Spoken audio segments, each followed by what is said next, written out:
Welcome back, everyone, to another episode of Don't Look Up, where we encourage you to look up. I'm here today with Dr. Ted Achacoso, our Chief Science and Technology Officer at Smarter Not Harder. I'm Boomer Anderson, Chief Executive Officer. And today we're going to go into artificial intelligence, what role it's going to play in health or personalized health, and kind of dispel some of the myths and rumors going around right now.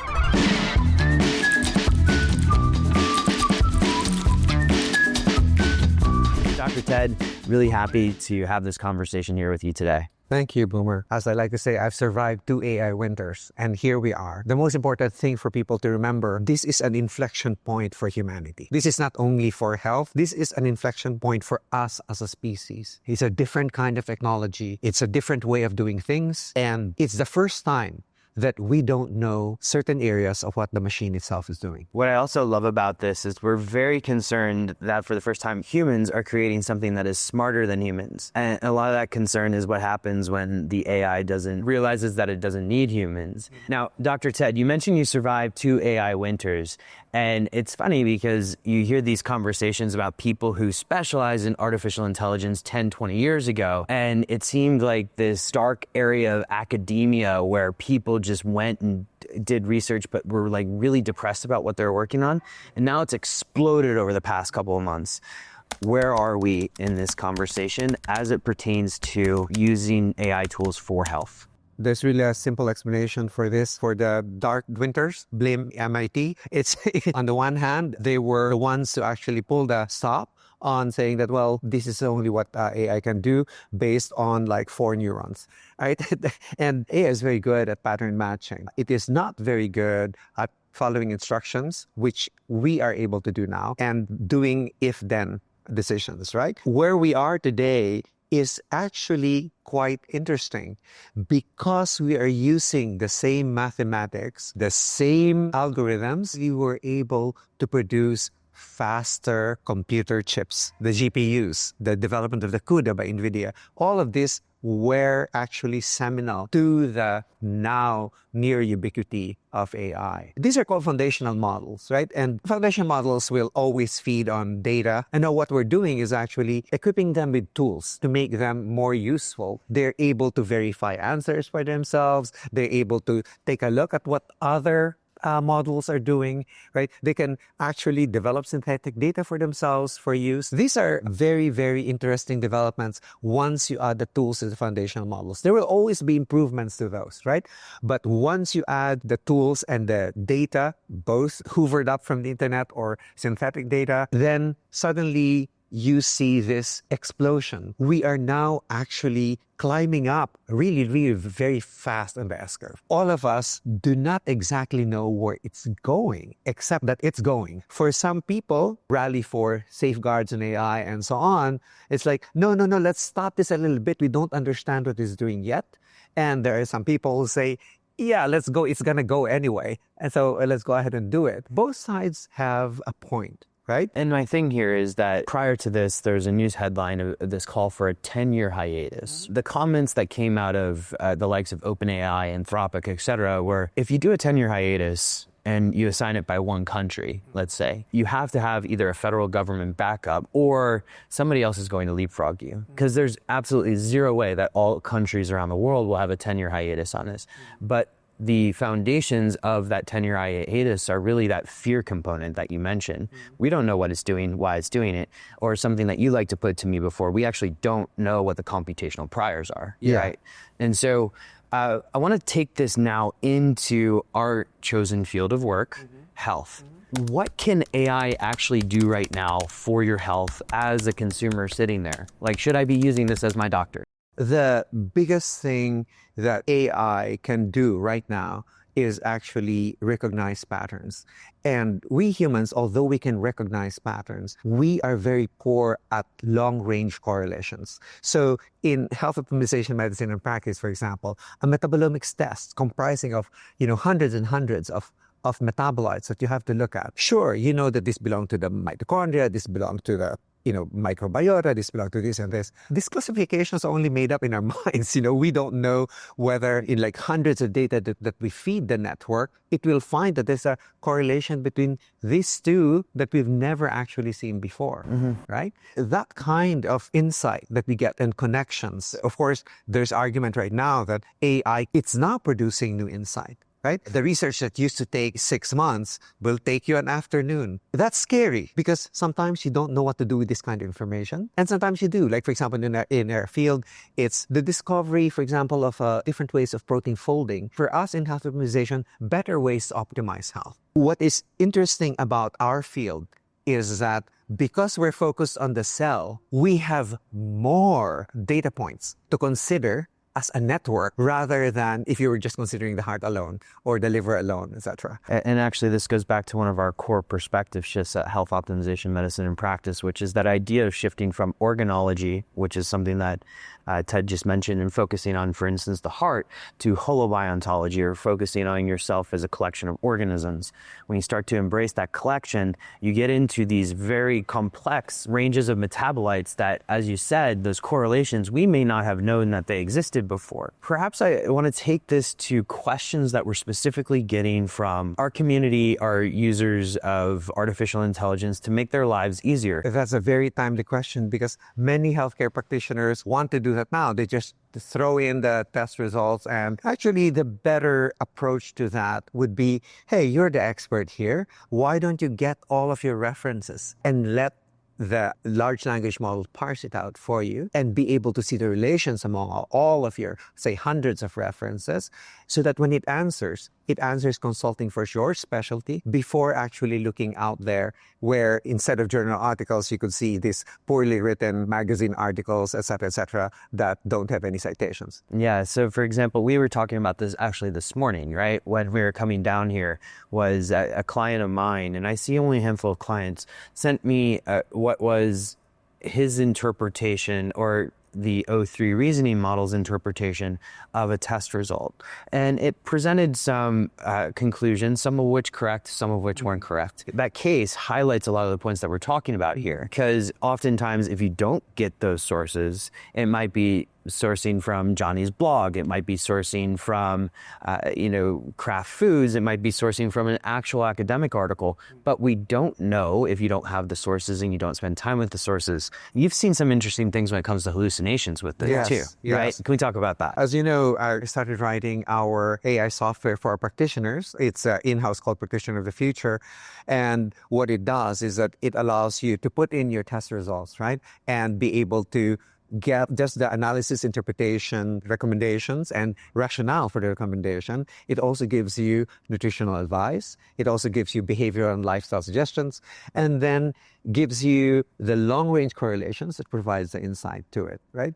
And when you're looking at all of these, and when you shove it there, you will see how it starts confabulating at certain areas. It's like, as the expert, that's not true, and that's not true, and that's not true, right? And then if you challenge the large language model, it's like, you said this, but here is the reference as saying it's that. And then it will say, oh, I'm sorry. And there was just an article written, in fact, just probably last week, about how confident they are at answering questions. And they're getting more confident. Yeah, even if the answer is wrong. So I am confidently wrong. and that's very dangerous. But where it excels at, and it's really, really good development, it excels at, all these vision models that can read. I'm an interventional neuroradiologist, and every now and then people still send their scans to me and so on. So I would read it, right? And then I would just blindly upload it in my system and ask the large language model to read it. I have a format by which I read it. So I read it the same way as I do. I'm a professional interventional neuroradiologist. And man, you could see that sometimes it's actually even a lot better than you in noticing other things in there that you will miss if it was not pointed out to you. That's eerie, right? And it's like, oh my God, I'm getting dumber. But on the other side, well, you're more accurate. And that all contributes to the way the large language model now perceives the world and interacts with it the way we do, right? So the environment and the large language model now have the actual appropriate interfaces to do so.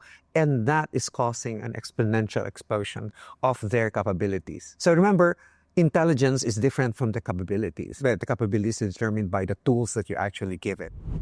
I want to take a moment here to talk a little bit about some of the tools that exist now in the health world that people are playing around with, right? You mentioned some of the dangers here, and one of which I find that is often overlooked is prompt engineering. Because you mentioned just there the interventional neuroradiologist, and therefore you're already giving it context. Yeah. And oftentimes people are operating these large language models without providing the context by which the language model should respond. Right. I would like to just get your take right now about some of these wearable technologies that are offering AI type services within their wearable to be able to program workouts. What are the kind of key things you need to watch out for there? Okay. Before I answer that question, some people might be offended by this. I told you that what's going to happen right now is the rise of blogs and articles written by PhD idiots who know how to use deep research but do not actually know the subject matter of what they're talking about. And that's very dangerous, right? Because if they're followed by so many people, then they're given the wrong information. And you also have these sort of black hat type companies that are playing the SEO game and releasing 10 blogs a day because they can. And as a result of that, they're ranking high, but the information is just not there. It's just as bad, right? Yes, I remember this because I did the research for a patent I was doing on GABA. When I checked the patent resources, right, the links that it gave me, it was all wrong. It's not trust but verify. It's trust and verify. And it's still true until today. The other thing that I failed to mention earlier with the Practitioner of the Future project is that I had to take a look at the sample cases one by one because the vision is not perfect. And to give people context here, you're looking at a PDF page where there's an image that's oftentimes depicting a metabolic process, and therefore it's having a hard time deciphering that image. And there the ranges are in different colors, red, orange, yellow, just looking at all of these things. And then sometimes it's going to distinguish between what is seeing a number 9 or something else. And you could compare large language models. But for me, that is a manual process because you are the one developing this, and you are also the physician who's actually understands it. For me, it's the best of both worlds, right? So for those, I have a few doctors who are also tech savvy, and I just caution them. I said, always double check even the data that's being pushed in. So you mean if I was a lawyer submitting a case to a jury and I decided to use ChatGPT, I should probably check to see if the case was real? Yes. To answer your question about should you or can you use AI to, say, develop a workout program for you and so on, my short answer is yes, as long as you give it enough context. For example, when I am developing nutritional advice, I give it results of the food sensitivity test. I give them the results of the analysis interpretation of the metabolomics test. That's just data. You have to give also your interview with your patient, right? And say, patient is a sedentary, spends 2 hours a day watching television, the rest of the time spent in the office, all of those pieces of context are very, very important for it. The more context you give it, the more accurate it becomes. But then how much do you want to share your data to the big companies? It's another issue altogether. But yes, at that point, it can be very useful. But if you're a lazy prompter, then you'll get a lazy response. I think that last point is very crucial here because I'm a consumer of all of these types of products because they make my life easier. And in many ways, I'm also an sort of retired athlete that enjoys training, but enjoys the intellectual exercise of programming. But programming my workouts, that is. When I'm going into a ChatGPT, to a Claude or Grok or whatever it is, I'm providing it a lot of context based on my experience. There's some elements within prompting that will allow you can basically create a prompt to prompt the context, but that also requires a bit of nuance to understand if the prompt that's coming out is correct. And so when I turn to this question that we received about wearables and using wearables and their AI functions to plan daily workouts, it's a similar thing to what you just said, which is if you don't have the context, that level of expertise of really knowing what is coming out is good or not, you might end up with a workout that is completely unrelated to what you're trying to do. However, if you have, let's say, for example, I love training in something called the conjugate method, right? And I've had a lot of background and experience in it, and my prompts get really lengthy in terms of here's what I want to do, here's what I want to accomplish, here's the amount of time I have, here is the types of body parts I want to hit, here's what I want to avoid. Then I can get something that's actually useful, and it saves me a few bucks on really hiring a trainer to program for me. The key part there, underneath the hood, right? What you're saying actually are the issues that are of concern with our AI today, even if they have surpassed human intelligence, right? Is that they are good at pattern recognition, right? But we still are not quite there yet in the if-then-else system, right? So what we need to do is to marry those two systems, the pattern recognition and expert system, right, in order to build something that's actually more the way we do decisions. Because after all, the way I deploy, say, AI agents right now is that I only deploy them is I actually need a brain to make decisions for me, right? Sometimes the decisions are in a spectrum, right? But sometimes the decisions are binary, right? In business, decisions are rarely binary. You have so many factors that are going before you actually arrive at a response. And this is the part where we are actually solving this problem so quickly, right? Before I thought, that's another 5 years. Now, no, in another 5 years, all of these are actually going to be smarter than I am, right? I just wonder what I could do. The interesting part is you could see now that we're learning also a lot from robotics, our own physics, which is interesting, right? Because by building simulacrum of ourselves, we could actually see that, that's actually the thing, the equation or formula that actually does this part of weight bearing for the body. It's really very, for me, it's an enlightening experience to see that. But at the same time, it's really scary to see a robot breakdancing, yeah? Hopefully it'll give me dance lessons in the future. Humanoid dance off, if you will. All right, so one thing I wanted to talk about is this idea of what a model can and can't do when it comes to personalization with, we mentioned already workouts, but also nutrition, right? And there's some limitations to what we can do right now. Let's discuss those limitations, because I think the idea of an AI coming up with a perfect diet for you, it's pretty good if you have that context. But what are our limitations here? Our limitations actually used to be a lot larger when our LLMs didn't have memory. Now they have short-term and long-term memory, and they're now becoming more reliable in terms of the production of the things that you want, like a workout plan that will actually work for you. I'm going to talk about calorie counting here in a second, because it's one of those things that has always frustrated me, but keep going. We had before, like you take a picture of your meal and do a calorie count for you, etc. Actually now, pretty good. The AI is better, but now it's like you take a picture of a refrigerator and you could say, I want, 1,100 calories with this much grams of fiber, etc. Give me a menu, give me a recipe that I can do with these elements in my refrigerator, and it will do that for you. Right? So, yes, you can do that. For me, those are like, a nice demo, right? But how do you use this continually to better your health? And I think that's going to get into something we're going to discuss in a bit, which is the idea of behavior modification using AI. Let's just recap for everybody what we've talked about so far. We've talked a lot about one of Dr. Ted's favorite words, long-range correlations, and using those to assess things like your metabolome and seeing where opportunities may exist for health improvements that you may not have otherwise caught because you're a single human analyzing it. We've also talked about the limitations of some of these models and how context really matters when it comes to prompt engineering. And finally, I think it's kind of an endorsement in general for prompt engineering. Learning how to prompt and learning the types of questions and the context you need to provide to get the answer that you want is essential now. Do I have all that right? Yes, the prompting, I'd like to use the term because it's so appropriate, called the steerability of the large language model. You should learn how to steer it, right?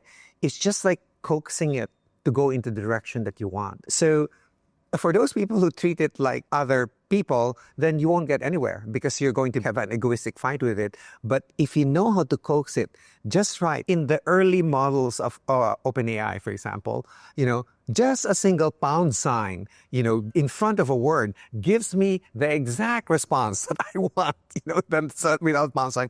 These are the kinds of quirks of steerability that you have to be aware of, right? When doing this, that was just 1.5 years ago. Now we know how to focus attention. And then now we're working on, okay, how good are you at following things?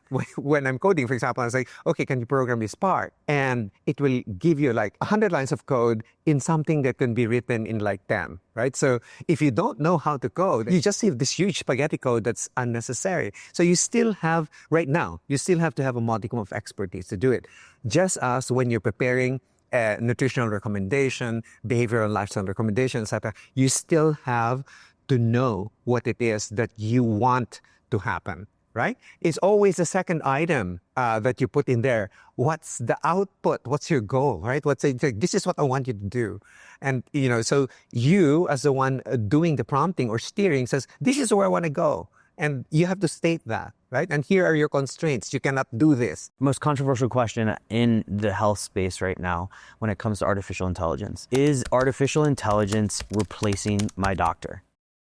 Some areas, yes. I always cite So this. right now, you'd say not yet, right? But in the future? No, right now, they are already being replaced in some segments of particular specialties. Not for the doctor now, but in the near future, meaning like even next year, we may see specialties start winding down. Right? And I always like to kid my fellow doctors that I send them this article from British Medical Journal where a patient doesn't know whether he's talking to an AI or an actual physician, and the AI was actually judged by patients to be more empathetic towards them. And they were actually correct in their diagnosis more than 80% of the time than the physicians were. Right? So these are the kinds of things, the realizations that I think doctors with their big egos cannot accept right now. But in the future, even surgeries, I used to do intricate surgeries, they are actually more precise, right?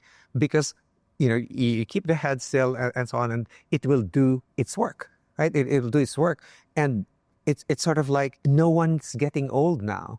Before, you retire from being a surgeon because your hands were shaky, the machines were not there. Right now, they're now stabilization stuff and so on, and you could stay longer in your career. And poor younger generation cannot climb up the ladder.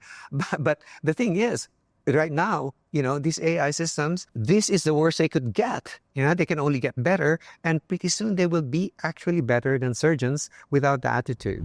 So, Dr. Ted, let's break here for a second to talk about just a tip that you give people on AI. We've talked a bit today about prompt engineering and how prompt engineering is so important for getting the answers that are the ones that you really need, but also the ones that are correct, right? And so if there's a pro tip that you can give people for prompt engineering, other than throwing them over to like OpenAI's course on it, as well as Anthropic's course on it, what would you give them? The best tip is actually to play with these AI systems.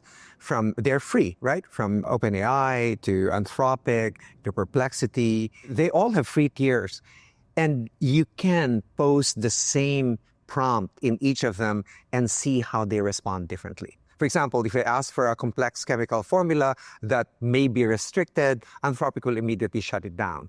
But OpenAI will actually answer it for me. So you could see which ones are suitable for the work that you do, which ones are unsuitable for the work you do. But in the end, you have to learn to distinguish whether or not you're going to use it as a daily life tool to improve your daily life and your health and your relationships with other people. Emotional assistance is provided by them. If you ever tried the new voice, you can interrupt it, you can argue with it. This is invaluable, especially here in the United States, where there are a lot of lonely people where they really only need to communicate with someone. These are the kinds of things that you could see the difference of where it's going. You could see where the impetus is for the directions for public use. And you could see for the users like me who have dedicated projects, like physician assistant, or be able to do for you certain laboratory procedures, right? As long as there's preparation that already been made. So these are the kinds of things that you could see that the two tiers that you're looking at. But the tier that no one's talking about, is something that's been overhyped.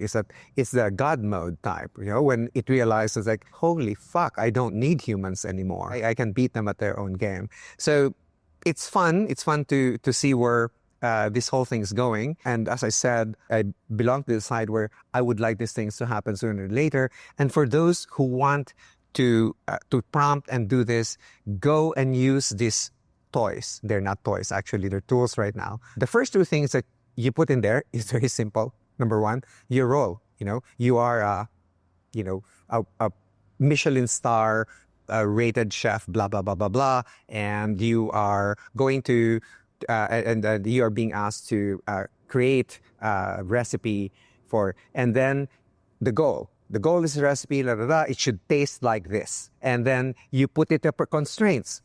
Constraints can be financial. It should be below $100 per head. It should That's not a Michelin star restaurant anymore.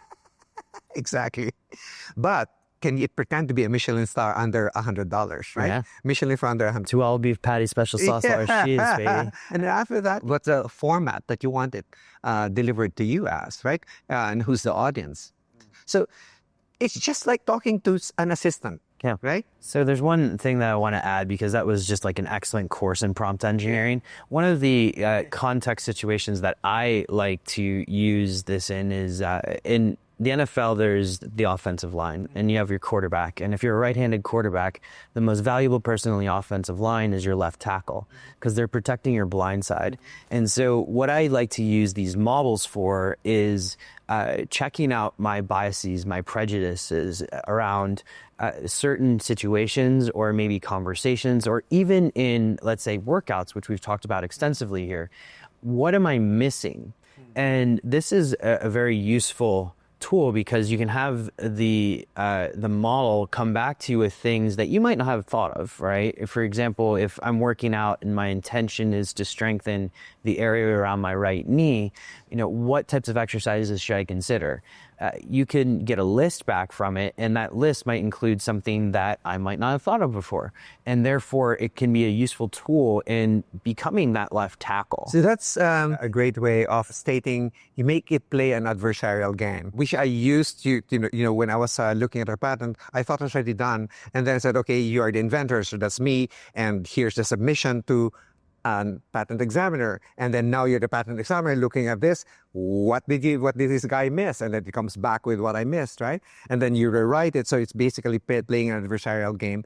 But for me, the joy is in actually not making it right, the patent itself, but actually you taking a look at, oh, this is what I missed. Oh, this is, and you know what? For some reason, it's easier for us to take a critique from a machine than it is from another person. Yeah, I would, you get exogenous cortisol spikes if Dr. Ted calls me and says, how did you miss this metabolite? But if ChatGPT tells me like, hey, you missed hyaluronic acid here and you need B6, it's okay. Right. So anyway, I think there's something there around social comparison. Anyway, let's get back to the record at hand, as Snoop Dogg would say. Should you trust your AI with your health data at this moment? Depends on the type of health data. Okay, depends on type of health data. Also probably depends on the model. Yes. Well, the problem actually goes deeper than that. We're coming in from a centralized data model where the model is actually, the data is actually owned by the hospitals, clinics, centers, etc. I am a proponent of the decentralized data model where you fucking paid for that MRI. You should own the data, right? And you should be compensated when it's used, right? Because it's yours, right? You paid for it. There. So, but in that argument of decades ago, we lost, right? Because there is a power of the hospitals and so on, right? So what I'd like to see here, and which AI is making possible, it's making possible, again, that idea of decentralization, right? Where you actually own your data. And when you contribute it to a pool, you're actually compensated for that. There are many anonymizing measures and so on and so forth. But there are two aspects to this, right? One is that there is that aspect that there's compassionate aspect of you that actually is like looking at the good of humanity and saying, okay, I trust in the sufficient anonymization measures, etc., that this data is all actually going to be used for these purposes. It's the same issue as with the genetic data, right? And you haven't answered the question yet in your mind, like, who actually owns that data that I actually signed off, right? Yeah. So that's why I said you have to take a look at what data are you giving out? That was genetic data. This is what type of data you want the AI to assess, right? And then the other part, that's out of the goodness of your heart. And the other part of it is that which part of the data can, in the future, and you'll never know this, right, will still be able to identify you as that one. So there's one thing I want to add here, because a concern, and this came up, we were at a health conference a couple weekends ago, and I was speaking with a practitioner who has several decades of experience, several decades of case files. And what he did was he lent his case files and all of his education to a platform that allowed people that were licensed in his frame of work to interact with it. And what actually came of that was very concerning. What he said was he had a lot of participants using his platform that hadn't actually studied the way he works with clients very well. They're then calling on that platform, taking the information back, repurposing that information as their own, and then posting it on social media as advice. And so my concern, and this is definitely happening in the social media work, you can see a ton of influencer types that have teleprompting, and it's basically a chat GPT generated script. And all of a sudden they're experts on GLP-1s as well as every other thing in the world, right? And it's all generated by chat GPT. This, to me, the risk here is that these influencers still have power. They still have the following. And now all of a sudden they're giving advice that they actually don't know if it's correct. Right. And so you and I have had this conversation before. To know how to use deep research. And so are we going to a world where content becomes nonsense or it becomes less high quality? And therefore, we have this situation where people are actually getting worse information. Yeah. So right now, the situation that you actually told me, I've fine-tuned LLMs, right? And the way I planned it for us, for health and precision medicine, is that large language model is only fine-tuned for you. It's not for use of anyone else, right? If you decide to share it with other practitioners, right, then there's the legal stuff that has to go with it, etc. But it will be assimilated along with the other data. So you actually don't know whether which practitioner the data come from. All it's looking at are the patterns that are common to all the practitioners. That for me is useful, right? But for just an individual, that is applicable to you and your practice. Like, for me, I have a different demographic, right? You have a different demographic. And what may be true for me is not necessarily true for you, right? So, but that's now, right? Where we still need this data. The new developments in AI, which is exciting and scary at the same time, is that they can now begin to reason by verifying their own solutions to problems. And right now it's just in math and science, but pretty soon it will be in different types of reasoning, right? So, and at the time, like what? LLMs don't need to be trained with data anymore. Right? So we had natural data, synthetic data, and then now it's like, no, actually, we don't need that. That's right. Right? So, and they're using, the verification, sometimes they're using equations that have not yet been seen before. So you could see these types of developments that is going around there. So right now, it's a problem right now, right? At this point in time. it's just like what I say, you know, what metformin is useful right now as an anti-aging drug because we're so saturated with glucose. But if it's not an era or an epoch where there is no, you know, where we're in the paleo era all over again, then metformin will fail. And that's where I see the issue with your friend now, whose case files have been used to fine-tune a model. I think an important point here that we can use to wrap up this section of the conversation is that you have to determine how valuable your own data is, and as a result of that, build a relationship with what you're going to lend out to the world, because these LLMs will consume the data. They will put it to use, but it's ultimately up to you to protect yours if you want to. Want to go into now more of what a final word here is, and that's what the future looks like when it comes to AI. Any specific, here we go, this is a fun one for you. Any specific things that you expect to see in the next 6 to 12 months in artificial intelligence for this domain that we sit in, health and health optimization? In the next 6 to 12 months, of course, we'll have the practitioner of the future out. I tell this to people, is that when I started looking at metabolite test results, it took me 5 hours to analyze test result of a single person, even if I already knew a lot about it. And then as I got better, it took me 2 hours, right? And now it took me a few months to develop the proper prompts, right, for the different laboratory tests and actually verifying that the accuracy of the data that's being collected. And now it takes me about 5 minutes per test. There are 4 tests in total, and you have 20 minutes and you have an actual report. However, you still have to take a look at the result, right? And I don't think our level of trust in the next 6 to 12 months is going to change that much, right? Until proven otherwise. So we are, what we are is we are looking now in the next 6 to 12 months at all of these things that we said was possible if a decision maker was always present to take charge of our health, right? So, and that's what AI is good for. But the trust is that we're going to give it is going to get developed over time, right? And the scary part after that is that what happens now when all of these AI systems are actually smarter than physicians who don't do any procedures, right?